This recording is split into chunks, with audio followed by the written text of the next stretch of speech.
You're listening to an Airwave Media Podcast. Feel like who art ed? We'll try to spice it. Who art is Mr. Wood art ed me? Yeah. Either way, it's ambiguous. It works on so many levels. I know. That's off to a great start. Welcome to Who Arted, weekly art history for all ages. I'm your host, Kyle Wood, and today we're going to be exploring the work of a 19th century Italian sculptor, Giovanni Battista Lombardi. Lombardi was born in 1822 in Rezzato, a town near the city of Brescia in northern Italy. He showed artistic talent early on and eventually moved to Rome to study art. While he was there, he studied under Pietro Tenerani, a leading sculptor of the neoclassical style. This helped to ground Lombardi in a lot of traditional ideals of beauty, harmony, as well as traditional techniques and the precision, which would be the hallmarks of his career. Lombardi established a successful workshop in Rome, which was one of the leading centers of the art world, at least in Western culture at that time.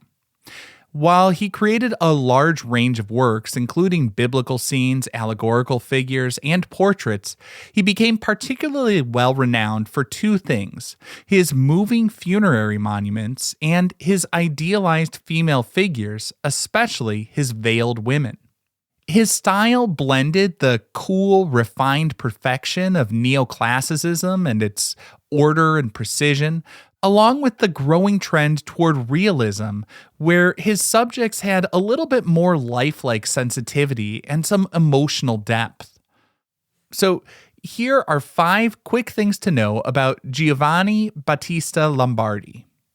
Number 1, Lombardi was a master of funerary arts.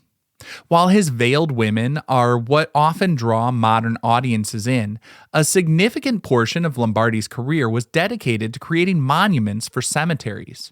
He was one of the most sought-after sculptors for the Campo Santo Vantiniano, a monumental cemetery in the city of Brescia. This cemetery was designed to be like an open-air museum filled with high-quality art to honor the deceased, and Lombardi was one of its star contributors. His funerary sculptures showcased his ability to capture deep, quiet emotion. He carved grieving families, sorrowful angels, and portraits of the deceased that felt both idealized but also deeply human and personal.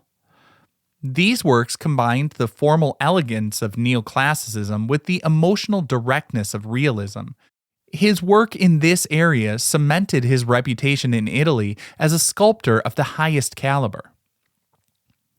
Number 2, the veiled look was a popular trend for showing off artistic skill.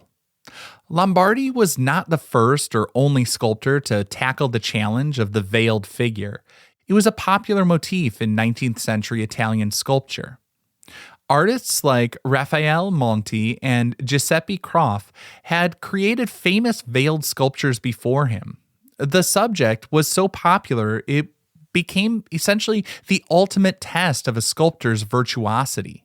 Creating the illusion of a thin, transparent layer of fabric over a solid face, all from a single block of marble, it was just an incredible technical feat. So, in some ways, this was an artist showing off just how skilled they were. The illusion required amazing mastery of the material. The sculptor had to carve marble to different thicknesses, manipulating how light passes through and reflects off the stone. The areas of the veil that touch the face are carved in high relief, while the parts that stretch across open space are made thinner and polished to a different texture. This was a visual spectacle that allowed sculptors like Lombardi to demonstrate their supreme skill and artistry to patrons and the public more broadly. And number 3, he came from a neoclassical lineage. Artistic styles are often passed down from teacher to student, and Lombardi was part of a very distinguished chain. His teacher in Rome was Pietro Tenerani, a major figure in Italian neoclassicism, but Tenerani himself was also the star pupil of another artist, the Danish sculptor Bertel Thorvaldsen, who was considered one of the greatest neoclassical sculptors of the era. So Lombardi was standing on the shoulders of giants. I mean, he learned from some of the best of the neoclassical movement. He inherited its emphasis on clarity, order, and idealized forms inspired by ancient Greek and Roman art. But Lombardi worked during a time when this pure classicism was beginning to merge with a desire for more realistic and emotional expression, which is why his work often feels softer and more sentimental than that of his predecessors. Number 4. Lombardi sculpted several different veiled women. The sculpture we're focusing on today from 1869 is perhaps one of his most famous, but it wasn't a one-off. Like many successful artists, Lombardi knew to play the hits. He revisited popular subjects, and the veiled woman was a clear favorite with collectors. He produced a number of variations on the theme throughout his career, sometimes depicting them as nuns, sometimes as grieving widows, and oftentimes as more ambiguous figures. While they share a common theme, each sculpture is unique. They have subtle differences in the facial expression, the position of the head, and the draping of the veil. And number 5, his work was part of a moment of Italian national pride. Lombardi was working during a critical period in Italian history known as the Risorgimento, or the Resurgence. This was the movement that led to the unification of Italy into a single kingdom in 1861. There was an immense sense of national pride, and Italian artists felt that they were the rightful heirs to the legacy of the Roman Empire and the Renaissance. Sculptors like Lombardi contributed to this cultural patriotism by demonstrating that Italian artists were still the undisputed masters of marble. The technical brilliance required to create a veiled figure was a powerful statement of cultural superiority and artistic genius. These works weren't just pretty objects, they were a symbol of a renewed and unified Italy taking its place on the world stage, showcasing a level of artistry that no other nation could match. Now, let's take a closer look at The Veiled Woman from 1869. This sculpture is a famous example showing the artistic brilliance I've been talking about for a while now. The piece is carved from a single block of pristine white Carrara marble, the same type of stone Michelangelo used for David. The subject is a young woman, her head tilted slightly downward and to the side, and her entire head and shoulders are draped in a sheer, delicate veil. What makes this sculpture so captivating is the incredible illusion of transparency. Lombardi has managed to make solid stone appear weightless and translucent. You can see the woman's features through the veil, the gentle curve of her nose, the closed eyes.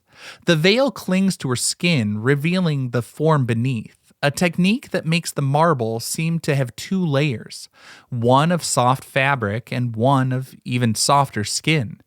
The effect is achieved through the masterful variations of texture, as I mentioned earlier.